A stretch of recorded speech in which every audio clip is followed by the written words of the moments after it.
Sebelum masuk ke pembahasan, mari kita mengenal lebih dalam tentang tokoh Gordon Allport. Jadi, Gordon Allport lahir pada tahun 1897 di Indiana, Amerika Serikat, dan dikenal sebagai salah satu tokoh penting dalam psikologi kepribadian.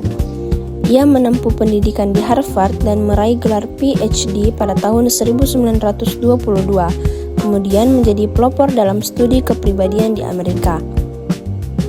Pemikirannya berkembang setelah bertemu dengan Sigmund Freud yang membuatnya tidak sependapat dengan psikoanalisis.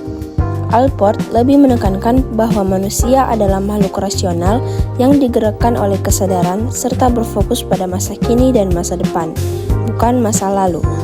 Ia juga dikenal sebagai tokoh yang pertama kali menekankan pentingnya mempelajari kepribadian yang sehat dan normal, bukan hanya gangguan psikologis.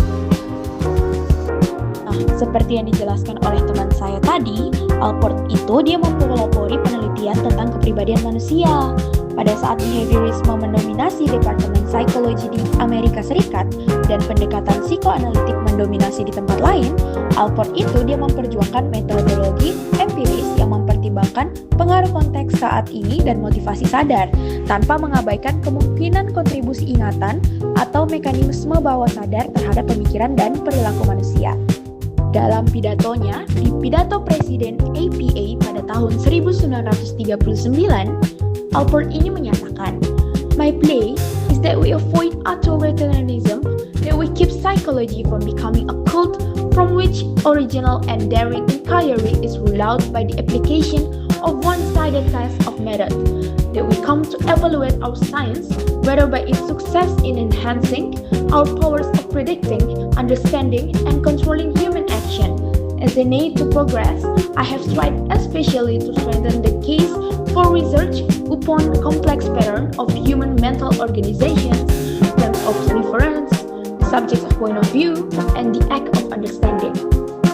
Yang artinya adalah, permohonan saya adalah agar kita menghindari otoritarianism, agar kita mencegah psikologi sebagai sebuah kultus yang menghalangi penyelidikan orisinal dan berani dengan penerapan uji metode yang berat sebelah, agar kita mengevaluasi ilmu kita berdasarkan keberhasilannya dalam meningkatkan kemampuan kita dalam memprediksi, memahami, dan mengendalikan tindakan manusia.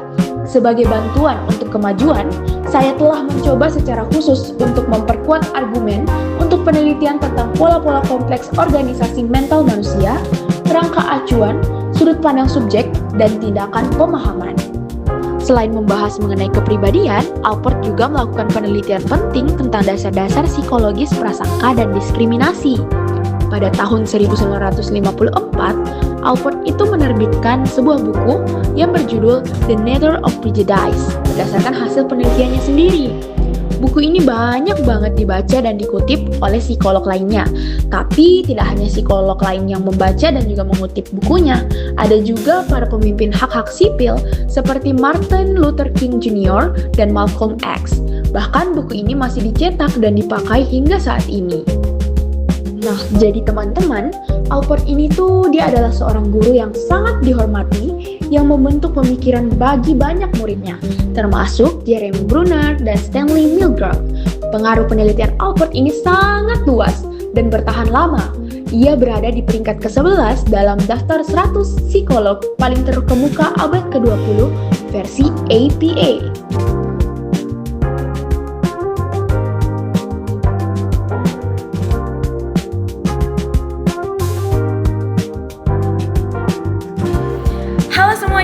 Perkenalkan, nama saya Krista dengan nomor NIM 250701502021. Nah, saya ini sebagai pemateri pertama yang akan menjelaskan materi mengenai kepribadian menurut Gordon W. Allport.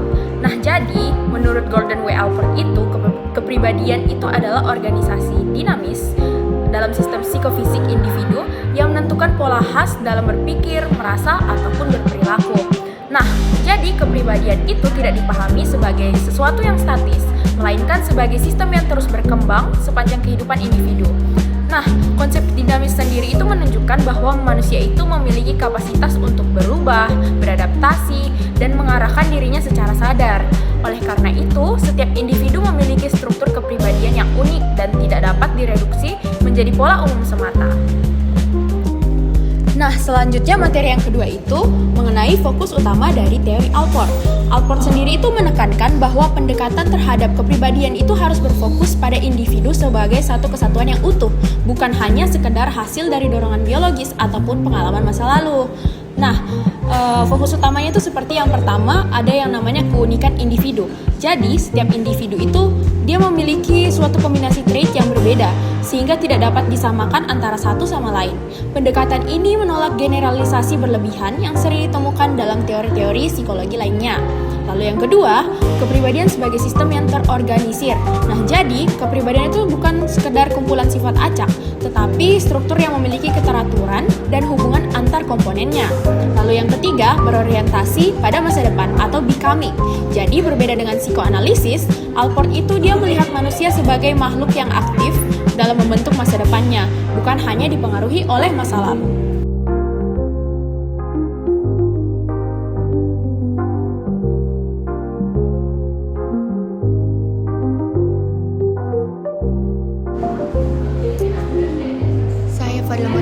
Dengan NIM 2507015020666 sebagai pemateri kedua.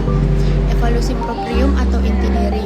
Gordon W. Allport menggunakan istilah proprium untuk merujuk pada inti diri, yaitu aspek kepribadian yang paling penting, sadar, dan bermakna bagi individu. Proprium berkembang secara bertahap dan menjadi besar bagi terbentuknya identitas serta kesehatan mental.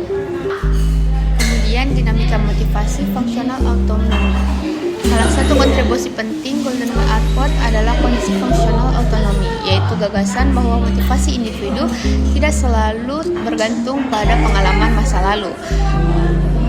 Pada awalnya, suatu perilaku mungkin dilakukan dengan dorongan eksternal, namun seiring berjalannya waktu, perilaku tersebut dapat berkembang menjadi motivasi yang mandiri dan bermakna. Jenis-jenisnya itu yang pertama ada seperti perseveratif, yaitu perilaku yang didorong oleh kebiasaan atau tekanan eksternal. Kemudian ada appropriate, yaitu perilaku yang didasarkan dari nilai, tujuan, dan makna pribadi. Kemudian ada contoh analitis, yaitu seseorang mahasiswa yang awalnya belajar karena tuntunan orang tua dapat berkembang menjadi individu yang belajar karena kecintaan terhadap ilmu. Hal ini menunjukkan bahwa motivasi telah berubah dari reaktif menjadi proaktif. Makna psikologisnya itu, konsep ini menegaskan bahwa manusia memiliki kebebasan untuk mengarahkan hidupnya dan tidak sepenuhnya berkaitan oleh masa lalu. Terima kasih.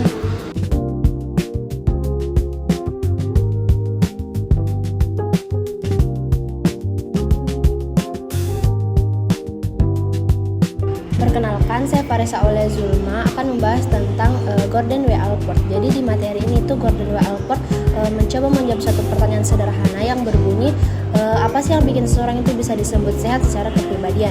Jadi menurutnya itu orang yang matang secara kepribadian itu bukan tentang soal umur, tapi soal cara kita memahami diri dan berhubungan dengan dunia. Mari kita kupas satu-satu menurut pandangan yang lebih kritis. Yang pertama itu ada perluasan diri, yaitu artinya kita tidak hidup cuma dengan diri kita sendiri, tetapi kita terlibat dalam lingkungan sosial. Tapi jika dipikir-pikir dalam kehidupan sekarang itu di zaman ini tuh agak sulit karena banyak orang yang justru semakin individualis. Jadi kita itu masih bertanya-tanya apakah kita benar-benar sudah meluas atau malah makin tertutup. Yang kedua itu ada hubungan yang hangat, yaitu tentang soal empati dan kedekatan emosional. Kedengarannya tuh ini simpel, tetapi realitanya banyak relasi yang justru semakin dangkal. Jadi poinnya tuh bukan sekedar punya banyak teman, tapi tentang kualitas hubungannya.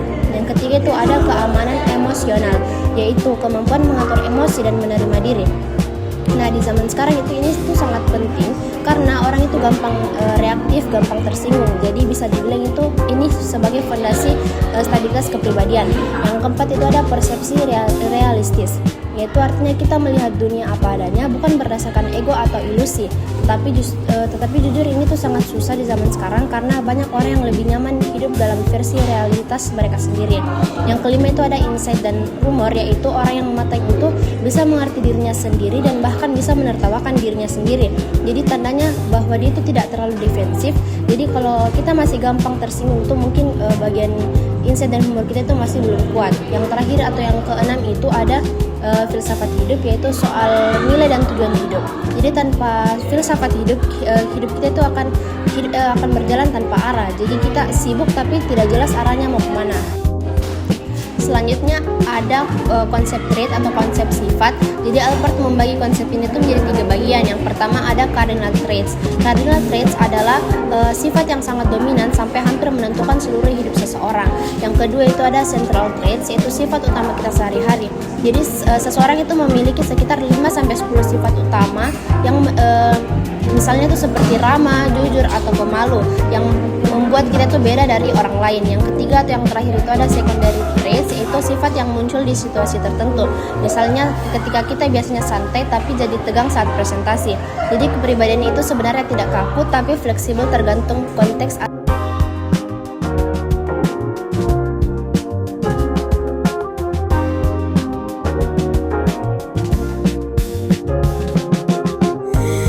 Baik, saya akan menjelaskan tentang kepribadian yang sehat menurut Allport, dan ini biasanya disebut dengan metode person, di mana kesehatan mental itu bukan cuma berarti kita tidak punya gangguan atau masalah psikologis, tapi lebih dari itu. Jadi menurut Allport ini, kesehatan mental adalah kemampuan seseorang untuk menjalani hidupnya dengan lebih baik, merasa hidupnya punya tujuan, dan bisa mengelola emosinya dengan baik, serta mampu berhubungan dengan orang lain secara sehat. Jadi, orang yang sehat secara mental bukan berarti hidupnya itu tanpa masalah, tapi karena dia bisa menghadapi masalahnya, bisa berpikir positif, dan bisa menjalani hidupnya dengan lebih bermakna. Jadi, menurut Allport ini, ada beberapa ciri-ciri individu yang sehat secara mental. Yang pertama, dia itu tidak terjebak pada masa lalunya. Yang kedua, memiliki tujuan hidup. Ketiga, mampu mengarahkan dirinya. Dan keempat, mampu berkembang secara sadar dan aktif. Jadi, teorinya Allport ini menegaskan bahwa manusia adalah makhluk yang unik, dinamis, dan memiliki kemampuan untuk berkembang secara mandiri. Jadi kepribadian ini bukan sekedar hasil dari masa lalu, tetapi merupakan proses yang aktif dalam membentuk masa depan. Oleh karena itu, kesehatan mental dipahami sebagai kemampuan individu untuk mengintegrasikan pengalaman, nilai, dan tujuan hidup dalam suatu struktur kepribadian yang utuh. Jadi sama seperti Freud, Allport ini juga mengemukakan beberapa tahapan perkembangan, dan ini disebut dengan proprium. Jadi yang pertama itu dari usia 0 sampai 15 bulan, ini disebut dengan bodily self, di mana pada tahap awal kehidupan, bayi mulai membedakan antara tubuhnya sendiri dan lingkungan luar melalui pengalaman sensoriknya. Jadi kesadaran ini tuh menjadi dasar pembentukan identitas fisik yang menetap sepanjang hidupnya. Tahapan selanjutnya yaitu dari usia 1 sampai 2 tahun, ini disebut dengan self identity, di mana anak itu sudah mulai menyadari bahwa dirinya adalah individu yang sama dari waktu ke waktu. Jadi perkembangan bahasanya itu bisa membantu memperkuat rasa kesinambungan dirinya. Yang selanjutnya adalah dari usia 2-3 tahun, dan ini disebut dengan self-esteem, di mana pada tahap ini anak itu sudah mulai merasakan kebanggaan atas kemampuannya. Jika perkembangan ini terganggu, dapat muncul rasa rendah diri yang berpengaruh hingga dia dewasa.